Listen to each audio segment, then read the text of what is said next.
मैं जीपी दिवाकर हिंदी काव्य खंड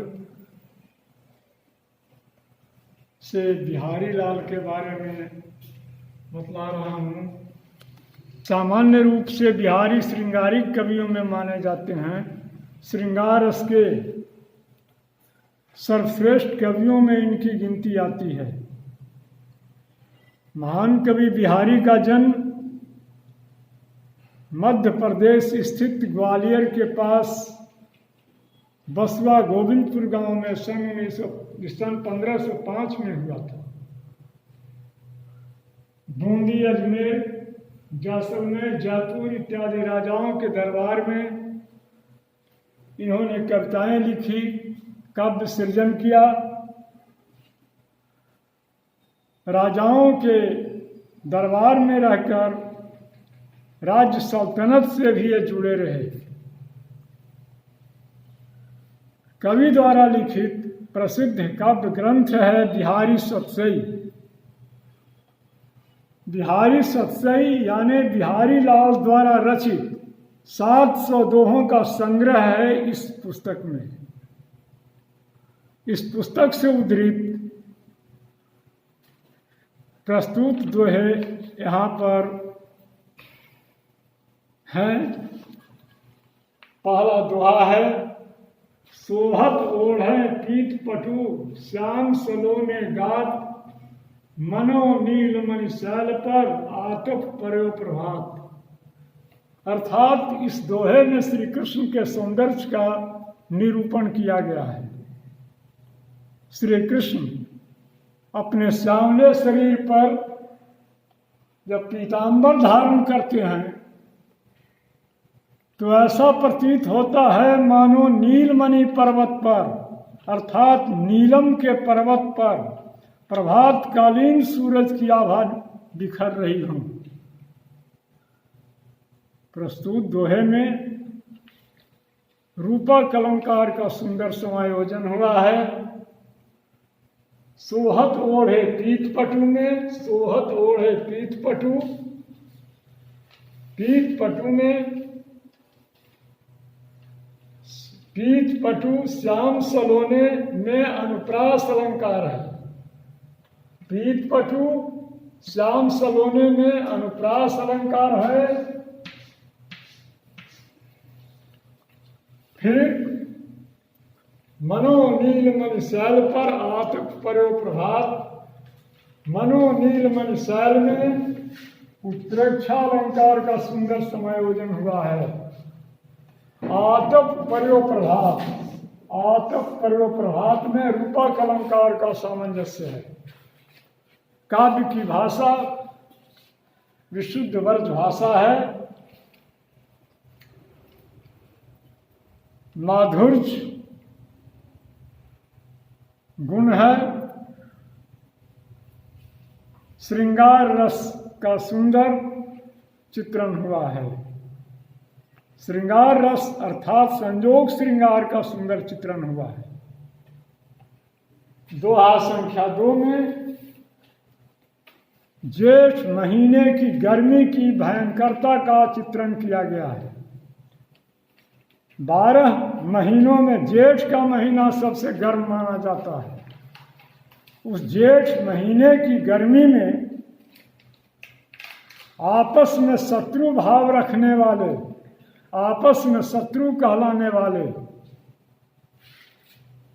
मयूर, मृग और बाघ, सर्प, मयूर, मृग और बाघ जो आपस में शत्रु कहलाते हैं, एक दूसरे के दुश्मन समझे जाते हैं, स्वभावतः ये गर्मी की भीषणता के कारण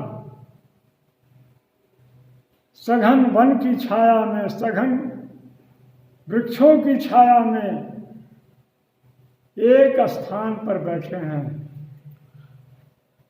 प्रतीत होता है मानो इस जेठ की भीषण गर्मी ने संसार को तपोवन बना दिया है।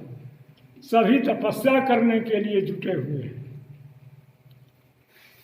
प्रस्तुत दोहे में एक बसत में अनुप्रास अलंकार है दीर्घ दाग निदाग में द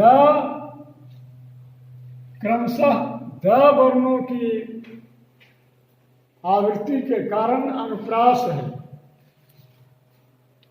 जगत तपोवन में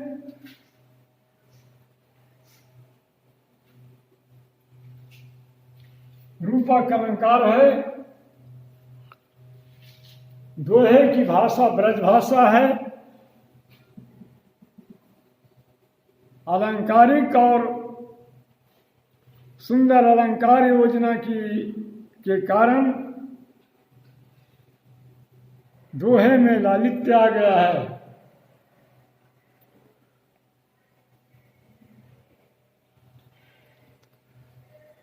कला पक्ष का सुंदर निरूपण हुआ है इस दोहे में। दोहा संख्या 3।